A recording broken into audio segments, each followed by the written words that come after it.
Phone tapping వ్యవహారంలో మాజీ మంత్రి కేటీఆర్ పై కాంగ్రెస్ నేతలు చేసిన వ్యాఖ్యలు తెలంగాణ రాజకీయాల్లో పెను దుమారం రేపాయి. ఈ కేసులో ఏ4 నిందితుడు టాస్క్ ఫోర్స్ మాజీ డీసీపీ రాధాకిషన్ రావు రాజకీయ ప్రముఖుల ప్రమేయంపై వెల్లడించిన విషయాల ఆధారంగానే కాంగ్రెస్ నేతలు కేటీఆర్ పై పలు ఆరోపణలు చేశారు. ఈ ఆరోపణలు అవాస్తవమని, వారంలోగా క్షమాపణలు చెప్పకపోతే చట్టపరమైన చర్యలు తీసుకుంటానని కేటీఆర్ జారీ చేసిన నోటీసుల గడువు ఆదివారంతో ముగిసింది.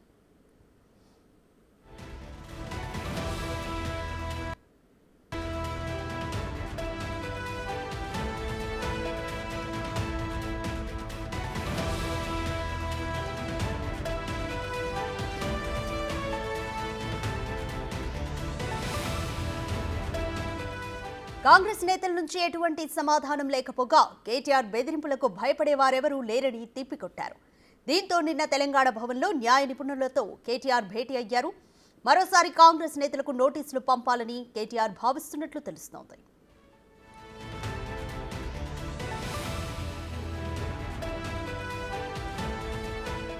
ఫోన్ ట్యాపింగ్ లో కేటీఆర్ హస్తం ఉన్నదని కాంగ్రెస్ మంత్రి Konda Surekha, MLA NM Srinivas Reddy, senior నేత కేకే మహేందర్ రెడ్డి ఆరోపణలు చేశారు. తన ఫోన్ ట్యాపింగ్ అయిందని ఎమ్మెల్యే ఎన్ఎం డీజీపీకి ఫిర్యాదు చేశారు. అయితే ఫోన్ ట్యాపింగ్ పై కాంగ్రెస్ నేతలు చేసిన ఆరోపణలను తీవ్రంగా ఖండించిన కేటీఆర్ మంత్రి కొండా సురేఖ, ఎమ్మెల్యే ఎన్ఎం శ్రీనివాస్ రెడ్డి, కేకే మహేందర్ రెడ్డిలకు లీగల్ నోటీసులు పంపించారు. వారంలోగా క్షమాపణలు చెప్పకపోతే తదుపరి చర్యలకు సిద్ధంగా ఉండాలని హెచ్చరించారు.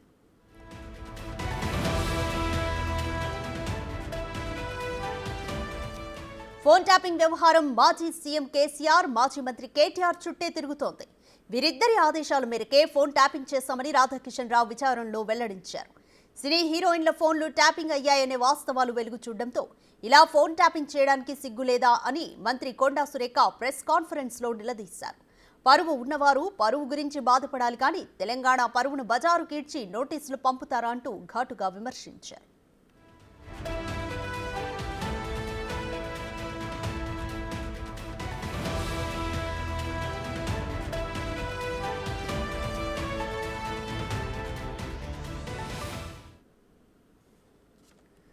మరింత సమాచారం మా ప్రతినిధి సైదులు అందిస్తారు. సైదులు చెప్పండి, కేటీఆర్ ఓపెన్ గా అంటే ట్వీట్ చేశారు, కాంగ్రెస్ నేతలు క్షమాపణలు చెప్పాలి, లేకపోతే డెఫమేషన్ కేసు లేకపోతే డెఫమేషన్ నోటీసులు పంపిస్తామని.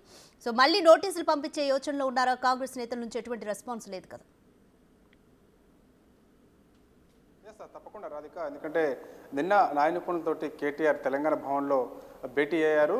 మంత్రి కొండా సురేఖ, ఎమ్మెల్యే ఎన్ఎం శ్రీనివాస్ రెడ్డి, కేకే మహేందర్ రెడ్డికి వీళ్ళ ముగ్గురికి కూడా లీగల్ నోటీసులు పంపించిన తర్వాత వారం లోపు క్షమాపణ చెప్పాలని చెప్పేసి కేటీఆర్ ఆ లీగల్ నోటీసులో న్యాయ నిపుణుల సలహా మేరకు పొందుపరిచి ఆ నోటీసులు జారీ చేశారు. అయితే అసలు ఇంతవరకు ఆ నోటీసులు వాళ్ళ ముగ్గురికి అందాయా లేదా అనేది మనకి తెలియాల్సి ఉంది. ఏదైనప్పటికీ కూడా ఆదివారంతో క్షమాపణ చెప్పేందుకు గడువు ముగియడంతో నిన్న తెలంగాణ భవన్లో కేటీఆర్ న్యాయ నిపుణులతోటి భేటీ అయ్యారు. తదుపరిగా ఎటువంటి లీగల్గా చర్యలు తీసుకునే అవకాశం ఉంటుంది. ఎందుకంటే నా పరువుకి భంగం కలిగే విధంగా మంత్రి కొండా సురేఖ వ్యవహరించారు, నేరుగా నాపై అసత్య ఆరోపణలు చేశారు, ఫోన్ ట్యాపింగ్ వ్యవహారం నాకు ఎటువంటి సంబంధం లేదని చెప్పేసి నేను గతంలో ప్రెస్ కాన్ఫరెన్స్లో నేను చెప్పడం జరిగింది. కానీ సినీ ఇండస్ట్రీలో చెందినటువంటి కొంతమంది హీరోయిన్ల నెంబర్ను నేను ఫోన్ ట్యాపింగ్ చేసినట్టుగా కూడా అసత్య ఆరోపణలు చేసినటువంటి మంత్రి కొండా సురేఖపై న్యాయపరంగా ఎటువంటి చర్యలు తీసుకోవాలనే దానిపై కూడా నిన్న తెలంగాణ భవన్లో న్యాయ నిపుణులతోటి కేటీఆర్ భేటీ అయిన తర్వాత మరొకసారి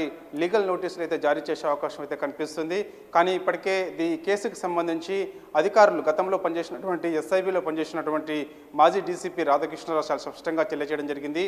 సో ఆ ఆధారాల కారణంగానే మంత్రి కొండా సురేఖ ఇలాంటి ఆరోపణలు చేశారని చెప్పేసి కాంగ్రెస్ పార్టీ చెప్తున్నది, ఇటు మంత్రి కొండా సురేఖ కూడా చెప్తుంది. ఎందుకంటే గతంలో కూడా ఇలాంటి ఆరోపణలు వచ్చినప్పటికీ కూడా స్వయంగా విచారణ జరుగుతున్న సమయంలోనే రాధాకృష్ణరావు ఎవరైతే బీఆర్ఎస్ సుప్రీం నేతలు అంటే ఎవరైతే కేసీఆర్, అదేవిధంగా మాజీ మంత్రి కేటీఆర్ వీళ్ళందరూ ఆదేశాల మేరకే నేను ఫోన్ ట్యాపింగ్ చేశానని చెప్పేసి కూడా విచారణలో చెప్తున్నట్టుగా కూడా కొన్ని వార్తలు వస్తున్నాయి. అది ఎంతవరకు వాస్తవమనే తర్వాత పక్క పెడితే మాత్రం ఆ వస్తున్న వార్తల ఆధారంగానే మంత్రి కొండా సురేఖ ఇలాంటి ఆరోపణలు చేశారని చెప్పేసి ఇటు కాంగ్రెస్ నేతలు భావిస్తున్నారు, కొండా సురేఖ భావిస్తుంది. అదేవిధంగా ఎన్ఎం శ్రీనివాస్ రెడ్డి కూడా డీజీపీకి ఫిర్యాదు చేశారు, ఎందుకంటే నాపై కొన్ని ఆరోపణలు వచ్చాయి, నా ఫోన్ కూడా ట్యాపింగ్ చేశారని. సో చూడాలి మరి ఇక కేటీఆర్ ప్రస్తుతం అయితే మాత్రం వీళ్ళు ముగ్గురు కూడా క్షమాపణ చెప్పలేదు కాబట్టి సో ఖచ్చితంగా మరోసారి వీళ్ళ ముగ్గురికి నోటీసులు ఇవ్వాలి అని చెప్పేసి కూడా భావిస్తున్నారు. ఎందుకంటే సైదులు. రాష్ట్ర వ్యాప్తంగా కూడా పెను సంచలనంగా మారింది ఫోన్ ట్యాపింగ్ వ్యవహారం కాబట్టి సో రాబోయే పార్లమెంట్ ఎన్నికల్లో బీఆర్ఎస్ పార్టీకి మరో భారీ ఎదురుదెబ్బ తగిలే అవకాశం ఉన్న నేపథ్యంలో ఖచ్చితంగా ఇలాంటి ఆరోపణలు నాపై చేస్తున్నారు కాబట్టి లీగల్గా ఎంత దాకైనా సరే పోరాటం చేస్తానని చెప్పేసి కూడా ఇటు కేటీఆర్ చెప్తూ నిన్న నాయకులతో భేటీ అయ్యారు రాధిక. రైట్ సైదులు వారంలోపు క్షమాపణలు చెప్పాలని గడువిచ్చారు. అయితే ఆదివారంతో ముగిసింది. న్యాయ నిపుణులతో ఎలాంటి సలహాలు తీసుకున్నారు కేటీఆర్? అలాగే రెండోసారి కూడా నోటీసులు జారీ చేస్తే కాంగ్రెస్ నేతల స్పందన ఏ విధంగా ఉండే ఛాన్స్ ఉంది? తప్పకుండా చూడాలి మరి, ఎందుకంటే ఇంకో రెండోసారి కూడా నోటీసులు ఇటు కేటీఆర్ ఆ న్యాయ నిపుణుల సలహా మేరకు జారీ చేయలేదు కాబట్టి సో ఒకవేళ చేస్తే మాత్రం ఖచ్చితంగా ఇటు కాంగ్రెస్ నేతల నుంచి కూడా పెద్ద ఎత్తున స్పందన ఉండే అవకాశం కనిపిస్తుంది. ఎందుకంటే చూసాం మనము ఒక మహిళా మంత్రిని కూడా చూడకుండా తాట తీస్తా అని చెప్పేసి కేటీఆర్ వ్యాఖ్యానించిన దాన్ని సరైనది కాదని చెప్పేసి ఇప్పటికే బీసీ సంఘాలందరూ కూడా పెద్ద ఎత్తున అభ్యంతరం వ్యక్తం తెలిపిన పరిస్థితి కనిపించింది.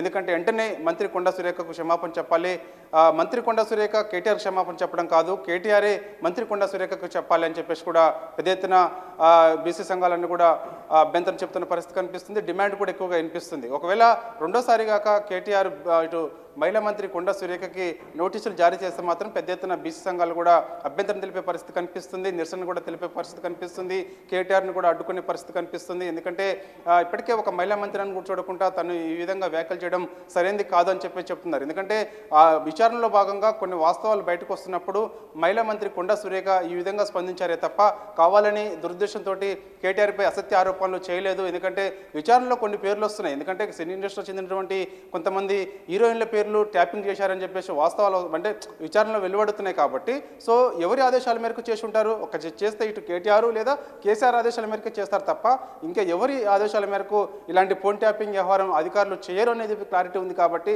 అందుకే నేను ఈ వ్యాఖ్యలు చేశానని చెప్పేసి కూడా కొండా సురేఖకి చాలా క్లారిటీ ఇవ్వడం జరిగింది. ఒకవేళ మాత్రం కేటీఆర్ రెండోసారి కాక మంత్రి కొండా సురేఖకి అదేవిధంగా ఎమ్మెల్యే ఎన్ఎం శ్రీనివాసరెడ్డికి కేకే మహేందర్ రెడ్డి కాక నోటీసులు జారీ చేస్తే మాత్రం ఇటు కాంగ్రెస్ నుంచి కూడా పెద్ద ఎత్తున నిరసన నిలువెత్తే అవకాశం కనిపిస్తుంది. ఎందుకంటే డైవర్ట్ చేసేందుకు మాత్రమే కేటీఆర్ ఈ విధంగా ఎవరిస్తున్నారని చెప్పేసి కూడా వాళ్ళు అభ్యంతరం చెప్పే కూడా అవకాశం కనిపిస్తుంది. ఎందుకంటే పార్లమెంటు ఎన్నికల వేళ ఇలాంటి వ్యవహారం అంతా కూడా బీఆర్ఎస్ పార్టీకి భారీ ఎదురు దెబ్బ తగిలే అవకాశం కనిపిస్తుంది. ఇప్పటికే ఆయా ప్రాంతాల్లో ముఖ్యంగా నల్గొండ జిల్లా, ఖమ్మం, మహబూబ్ నగర్ అన్ని జిల్లాల్లో కూడా ఈ సర్వర్లు ఏర్పాటు చేసి ఫోన్ ట్యాపింగ్ చేశారని చెప్పేసి కూడా పెద్ద ఎత్తున ఆరోపణలు వస్తున్నాయి. నల్గొండలో చూసినట్టయితే ఇద్దరు కానిస్టేబుల్లు దాదాపుగా 40 మందిని వేధించినట్టుగా కూడా ఆరోపణలు వచ్చాయి. ఎవరి ఆదేశాల మేరకు వీళ్ళందరూ కూడా ఫోన్ ట్యాపింగ్ చేశారు, ఎవరి ఆదేశాల మేరకు ఇదంతా కూడా కొంతమందిని మహిళల్ని వేధించారు. ముఖ్యంగా ఇలాంటి వ్యవహారం సరైనది కాదు. ఒకవేళ ఫోన్ ట్యాపింగ్ జరిగితే జరగవచ్చు అని చెప్పేసి కేటీఆర్ అన్నప్పుడు మరి ఇలాంటి వ్యవహారాలన్నీ బయటకు వస్తున్నప్పుడు కేటీఆర్ ఏం చేశారు? అప్పుడు దాన్ని ఇప్పుడు కొంతమంది వ్యక్తుల మీదనే మాత్రమే ఫోన్ ట్యాపింగ్ వ్యవహారం చేయాల్సి ఉంటుంది కదా. అంటే ముఖ్యంగా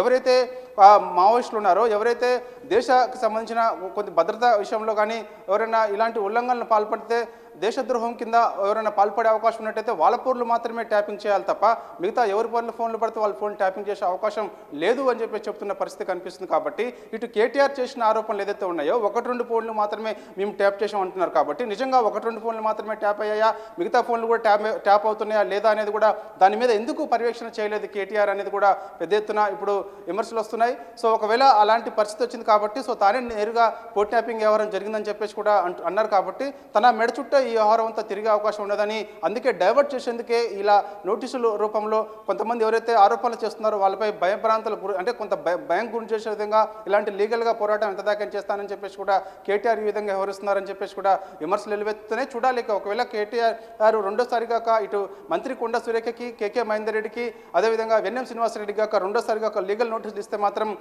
అంటే వాళ్ళు కూడా ఏ విధంగా స్పందిస్తారో చూడాల్సి ఉంటుంది. సో ఖచ్చితంగా వాళ్ళ నుంచి కూడా ఇలాంటి ఒకవేళ నోటీసులు వస్తే మాత్రం కేటీఆర్ నుంచి సో ఖచ్చితంగా అభ్యంతరం తెలిపే అవకాశం కూడా కనిపిస్తుంది. ఎందుకంటే ఇప్పటికే కేటీఆర్ వ్యవహారం చుట్టే తిరుగుతుంది కాబట్టి సో తనే నేరుగా జరిగిందని చెప్పేసి అంటున్నారు. కాబట్టి మళ్ళీ తిరిగి మాపై నోటీసులు జారీ చేయడం సరైనది కాదు. కాబట్టి సో వాళ్ళు కూడా లీగల్గా ఎంత దాకైనా పోరాటం చేస్తామని చెప్పేసి కూడా ఇప్పటికే చెప్పిన పరిస్థితి కనిపించింది. కాబట్టి చూడాలి ఖచ్చితంగా ఈ ఎన్నికల్లో మాత్రం ఫోన్ ట్యాపింగ్ వ్యవహారం మాత్రం రాజకీయాల చుట్టే తిరుగుతుందని చెప్పవచ్చు. రాధిక. Thank you Saidulu.